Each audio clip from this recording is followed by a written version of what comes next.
Hello and welcome everybody to 1978. We have here in front of us a legend.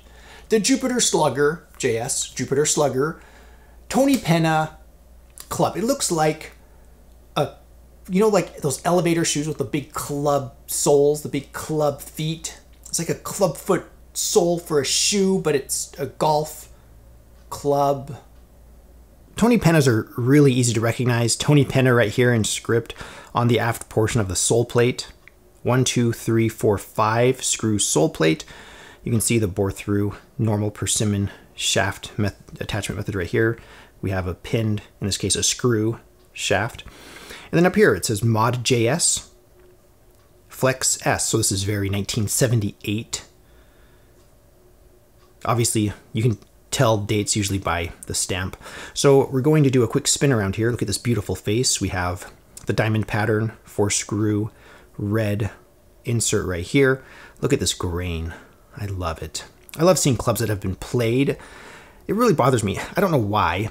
It's kind of like, I mean, I like seeing them in museums and stuff, like pristine persimmons, but there's something nice. It makes me feel good to see that some of these have been played. So moving around the skirt here, you can see very clean. There's a crack right here in the back of the neck, which will spread down the club face, and this will render this club unusable.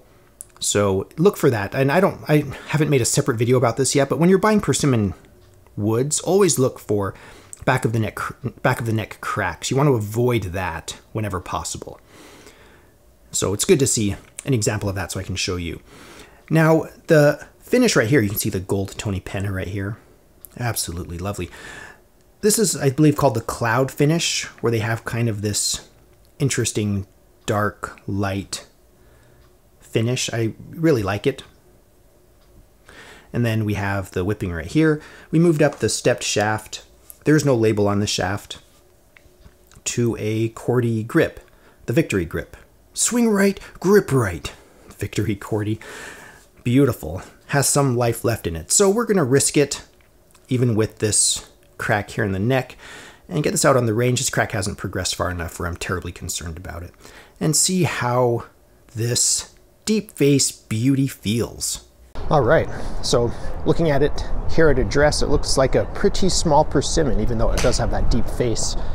Let's see if we can get this thing airborne here.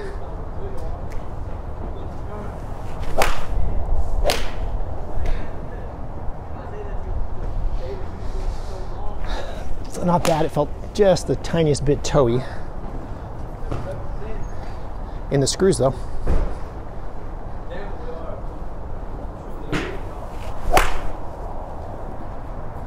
That one's a little higher on the face. Again, deep face shirt builds a lot of confidence, doesn't it?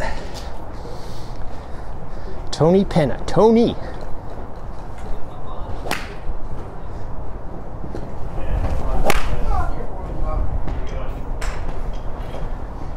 Solid knuckleball.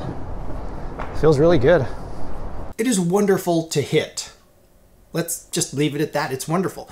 Yes, the footprint when you're looking down at it at address is a little smaller than a Mod 1 or a Mod 2, but it has this really deep face, so it kind of depends on your preference.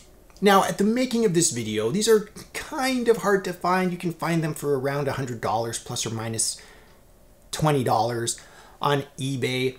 Would you game something like this? Would you put this in your bag for a 70 set, 80 set?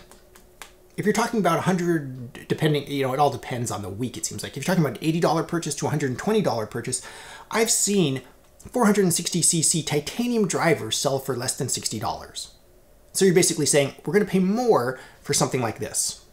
Now, is it worth it? That's an individual question. These can be collector's items. So some people will find these in a condition where they don't want to take them out on the course and duff around with them. Others may be perfect for duffing around. This one, this individual club, I'm not going to put in my bag because of this neck, the back of the neck crack right here. I don't want that to spread. I don't want to destroy this club yet. So for me, this is not going in my bag, but would I play a Jupiter Slugger? It's a good question. I would have to really consider all my options. But this is something that is definitely worthy of being in somebody's bag if it doesn't become too collectible. And that's the biggest problem I have with these clubs. Other than that, as a golf club, superb, excellent. As a collector's item, superb, excellent. The persimmon, superb, excellent. But what about the 50? Okay, we're not going to have an argument about 70s persimmon versus 50s persimmon here in this video, maybe in a separate video. So either way, I'm excited to hear your thoughts about it.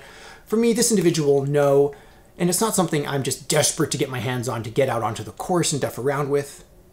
But it was on my list of things I wanted to hit. And this definitely lived up to the hype. If you want to support this channel, you can visit my Amazon shop in the links in the description below. Please comment. I look forward to reading what you have to say about deep face drivers and this one in particular. Please subscribe. Thank you so much for watching. I am The Vintage Golfer.